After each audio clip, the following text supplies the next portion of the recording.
Morning everyone, kain po tayo. Ganito po ang benta nila sa Lawson. Kinuha ko pala to sa, hindi pala sa Lawson to. Sa Aeon Mall. Ganito pala sila, oh. Masarap. Parang 7-Eleven.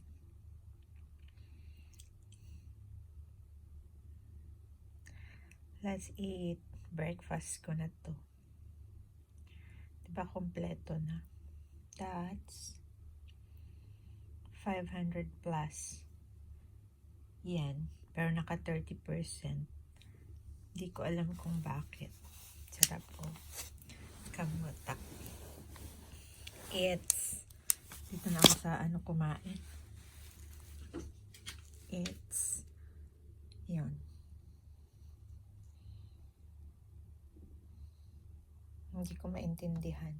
Pero ang price ata 418 kasi tinanong ko may 30% eh. Kain po tayo. Thank you for watching.